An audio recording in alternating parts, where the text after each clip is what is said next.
Bismillahirrahmanirrahim. Assalamualaikum warahmatullahi wabarakatuh. Selamat pagi, salam sejahtera buat kita semuanya.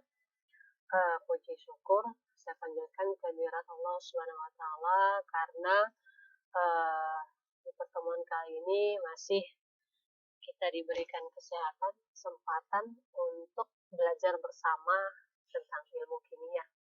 Nah, di pertemuan sebelumnya anak-anak kami sudah belajar tentang reaksi redoks dan tata nama senyawa. Maka di pertemuan kali ini kita akan membahas rumus kimia, persamaan reaksi, dan hukum dasar kimia. Nah, jadi nanti hari ini kita akan membahas mengenai rumus kimia dan persamaan reaksi. Untuk hukum dasar kimia itu akan dibahas di pertemuan berikutnya. Kita mulai. Yang dikatakan rumus kimia di sini adalah rumus-rumusan suatu zat yang menyatakan jenis dan banyaknya atom yang bersenyawa secara kimia dalam suatu satuan zat. Nah, jadi di sini kita tidak lagi membahas tentang rumus kimia unsur dan rumus kimia senyawa, ya. Apa itu unsur monoatomik, diatomik, poliatomik, tetapi di sini yang kita bahas itu bahwa rumus kimia itu terbagi menjadi rumus molekul dan juga rumus empiris.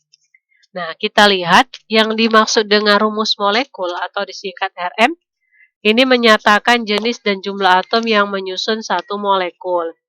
Untuk rumus empiris ataupun RE, ya, menyatakan rumus kimia yang lebih sederhana dari rumus molekul. Jadi rumus empiris di sini adalah merupakan rumus yang paling sederhana, paling terkecil dari rumus molekul. Nah, kita lihat di sini untuk rumusnya, rumus molekul itu sama dengan N kali dari rumus empiris. Jadi MR itu massa molekul relatif, ya. MR dari rumus molekul sama dengan MR tadi massa molekul relatif dari rumus empiris N kali N-nya adalah bilangan bulat. Nah, kita perhatikan contoh beberapa senyawa di bawah ini. Kalau kita perhatikan, ya, untuk garam dapur, rumus molekulnya itu adalah NaCl, rumus empirisnya juga NaCl. Kemudian garam Inggris, rumus molekulnya MgSO4, rumus empirisnya MgSO4. Untuk kapur, rumus molekulnya CaCO3, rumus empiris juga CaCO3. Air, rumus molekulnya H2O, rumus empirisnya H2O juga. Kemudian untuk asam sulfat, rumus molekulnya H2SO4. Kemudian untuk rumus empiris H2SO4. Kemudian ada urea, rumus molekul dan rumus empirisnya juga sama, yaitu CONH2 2 kali. Nah, untuk glukosa, rumus molekulnya itu adalah C6H12O6, sedangkan rumus empirisnya di sini adalah CH2ON kali, N-nya adalah 6. Jadi N-nya ini adalah pembaginya, penyederhananya. Jadi kalau tadi pada rumus molekul C6, 6-nya ini disederhanakan. Nah, disederhanakan menjadi angka terkecil, maka sama-sama semuanya ini bisa dibagi 6. Jadi kalau C, di sini kan 6. 6 ini angka indeksnya, ya. 6 dibagi 6, maka C yang di sini di kanan ini 1. Kemudian H12 dibagi 6, maka di sini jadi 2. O, 6 dibagi 6, ini 1. Makanya menjadi rumus empirisnya CH2ON. N-nya sama dengan 6. Kemudian untuk asam cuka, rumus molekulnya adalah CH3COOH. Sedangkan rumus empirisnya CH2O. N-nya sama dengan 2 pembaginya. Jadi kalau disatukan, ini ada C1, ini ada C1. Jadi kalau dijumlah C-nya 2. C2H4O2. Maka sama-sama dibagi 2. Makanya C-nya di sini 1, H-nya 2, O-nya tinggal 1. Maka N sama dengan 2. Nah, seperti itu dia untuk rumus empiris. Jadi perbandingan terkecilnya. Kita lanjut. Sekarang kita masuk kepada persamaan reaksi.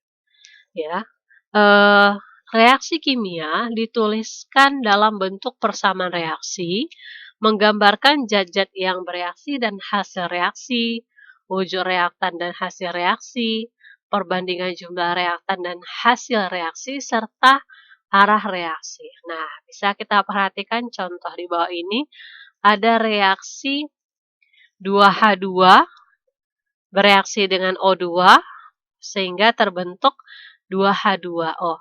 Jadi, angka 2 yang di depan ini namanya adalah angka koefisien. Penulisan angka koefisien itu sama besarnya dengan unsur. Ya. Sedangkan angka 2 yang di belakang ini nanti disebut dengan angka indeks. Ya. Nah, angka indeks. Angka indeks itu menulisnya kecil agak ke bawah sedikit. Kemudian, ada di sini G kecil, G-nya ini nanti adalah fase ataupun wujud zat yang bereaksi ya. Kemudian L ini juga wujud zatnya, nanti kita bahas. Jadi zat yang di sebelah kiri ini dikatakan sebagai pereaksi ataupun reaktan, sedangkan zat yang di sebelah kanan ini dikatakan sebagai produk ataupun hasil reaksi. Nah, tanda panah ini dikatakan bereaksi menjadi atau bisa juga dikatakan membentuk. Jadi kalau untuk reaksi 2H2 ditambah O2 menjadi 2H2O, maka kalau ditanya siapa di sini yang menjadi pereaksinya, maka pereaksinya adalah H2 dan O2. Sedangkan yang menjadi produknya di sini adalah H2O. Nah, untuk koefisien, ya, koefisien tadi adalah perbandingan jumlah partikel dari zat-zat yang bereaksi. Kalau untuk wujud, ya, wujud reaksi, wujud zat, ya, ini bukan wujud gas, wujud zat. Wujud zat itu nanti dia bisa berupa padatan atau solid, dilambangkan nanti dia dengan S kecil. Kemudian ada yang berupa gas, dilambangkan G kecil. Ada yang berupa larutan, dilambangkan dengan AQ.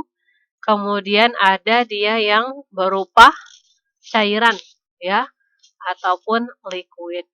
Jadi kalau larutan juga cair, bedanya apa? Kalau dia cairan atau liquid ini masih murni. Sedangkan kalau untuk larutan dia sudah bercampur dengan zat yang lain, ya. Contoh kalau gula dicampur dengan air, maka dia sudah dikatakan sebagai larutan gula. Seperti itu. Nah, contoh di sini untuk reaksi 2H2 ditambah O2 menghasilkan 2H2O. Ini adalah partikel-partikel H2, ada 2H2, H2-nya menentukan banyaknya partikel ini nanti 2 kali 2, 4, maka di sini jumlah partikelnya ada 4, O2, ada 2 jumlah atom O, kemudian inilah molekul-molekul dari H2O. Nah, seperti itu dia. Baik, sekarang kita lanjutkan. Kita bahas mengenai masih tentang persamaan reaksi ya. Wujud zat ya, wujud zat yang bereaksi dan juga hasil reaksi itu nanti ada yang wujudnya padatan, dilambangkan nanti dengan S. Kemudian ada wujud gas, dilambangkan dengan G. Ada yang berwujud larutan, dilambangkan dengan AQ, dan ada yang berwujud cairan atau liquid. Beda larutan dengan cairan, sebetulnya sama-sama cair. Bedanya kalau dia liquid itu masih murni, sedangkan larutan itu sudah bercampur. Contoh, kalau gula dicampur dengan air, maka dilambangkan dengan AQ. Tapi kalau masih air murni, biasanya dilambangkan dengan L. Nah, untuk koefisien, saya buat di sini ada 3H2. Jadi angka 3 di depan unsur itulah menyatakan angka koefisien. Saya ingatkan kembali, penulisan angka koefisien itu sama besarnya dengan unsur ataupun zat. Sedangkan angka yang di belakang itu adalah angka indeks, penulisannya agak kecil dan agak ke bawah, seperti itu. Jadi kalau untuk angka koefisien itu milik bersama dari unsur-unsur. Sedangkan kalau angka indeks itu milik pribadi.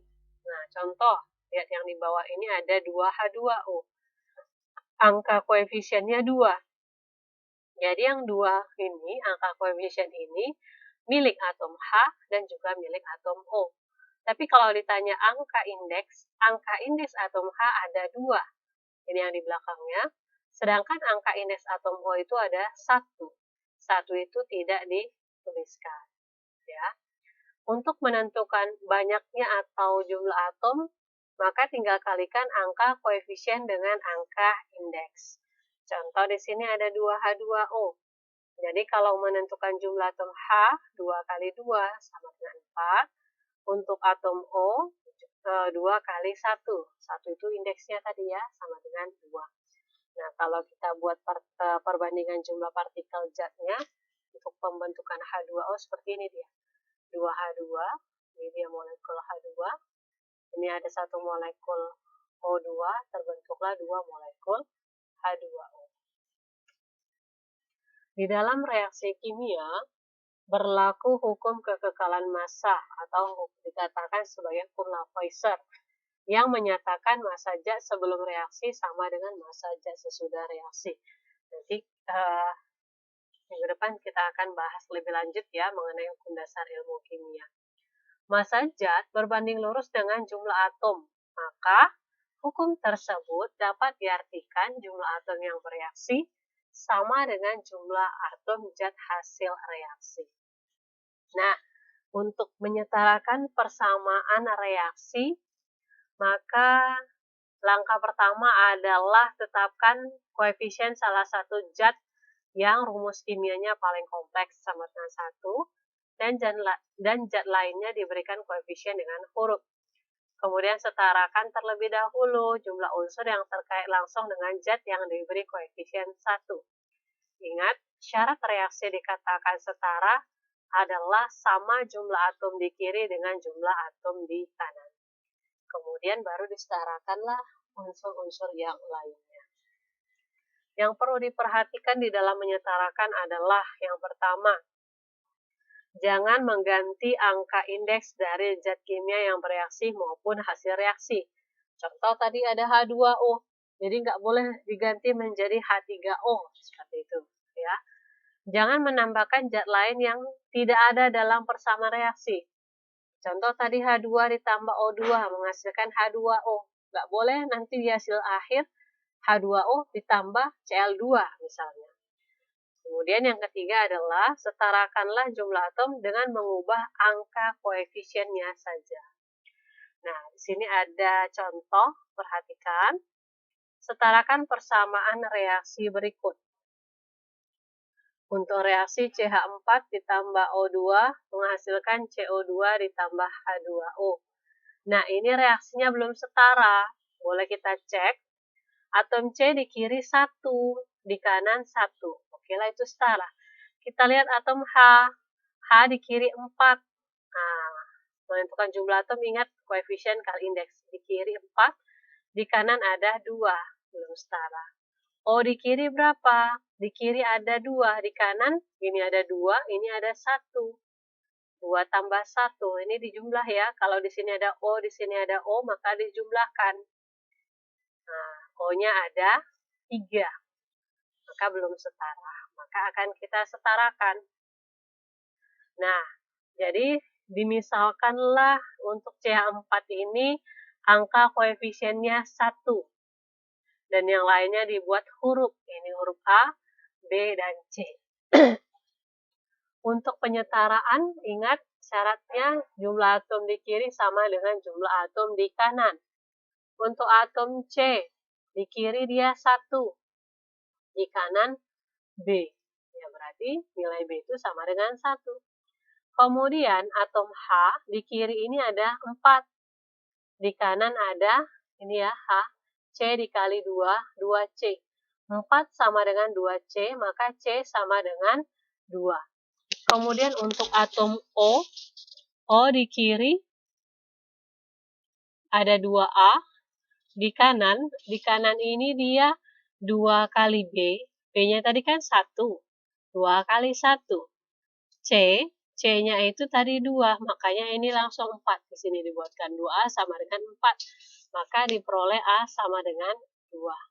Maka kalau dibuatkan koefisiennya, tadi ini 1, A-nya diperoleh 2, B-nya 1, C-nya ada 2. Nah, 1 di sini tidak perlu dituliskan. Maka CH4 ditambah 2O2 menghasilkan CO2 ditambah 2H2O. Nah, boleh dicek. C di kiri 1, di kanan 1. H di kiri 4, di kanan ini 2 kali 2 ya, 4. Kemudian O di kiri 2 kali 2, 4. Di kanan ini 2. Ditambah ini 2 kali 1, 2. 2 tambah 2, 4. Maka reaksinya sudah setara. Seperti itu. Kita lihat contoh lain, ya. Bisa penyetaraan itu dengan cara langsung. Kita lihat di sini. Setarakan reaksi berikut. H2 gas ditambah O2 menghasilkan H2O. Maka lihat, H di kiri, jumlah atomnya ada 2. Di kanan 2. Berarti H di kiri dan di kanan sudah sama, nggak perlu disetarakan. Kemudian O, atom O di kiri di sini ada 2, di kanan 1. Nah, kita buat patokannya yang di sebelah kanan, ya. Di kiri 2, di kanan 1. Supaya 1, maka yang di kiri ini dikali 2. Ini setengah ya. Setengah kali 2, setengah dikali 2, 1. Maka nanti di kiri O2-nya jadi 1, di kanan juga jadi 1. Ya, di kiri tadi jadi 1, di kanan 1. Maka sudah sama. Cuma di sini angka koefisiennya masih dalam bentuk pecahan. Supaya angka koefisiennya tidak dalam bentuk pecahan, maka dikali 2. Ingat, yang dikali 2 hanya angka koefisiennya saja. Ini saya buat kurung ya. Kali 2. Ini kan koefisien H2 1. 1 kali 2, maka ini 2. Setengah dikali 2, 1. 1 tidak ditulis. 1 kali 2, ini 2. Maka 2H2 tambah O2 menghasilkan 2H2O. Di kiri hanya 4, di kanan 4, sudah sama. O di kiri 2, di kanan juga 2, maka juga sudah sama. Seperti itu dia. Nah, di sini ada tugas. Silahkan dikerjakan soal berikut, menyetarakan 2 soal ini. Kerjakan di buku catatan boleh, buku latihan boleh. Disetarakan menggunakan langkah-langkah, kemudian fotokan dan kirim ke GCR. Ya, jika ada pertanyaan boleh dipertanyakan di GCR ataupun di grup. Mungkin ini saja pertemuan kita pada kali ini. Saya sudahi. Billahi taufiq wal hidayah. Assalamualaikum warahmatullahi wabarakatuh. Jangan lupa untuk mengerjakan 2 soal mengenai penyetaraan persamaan reaksi.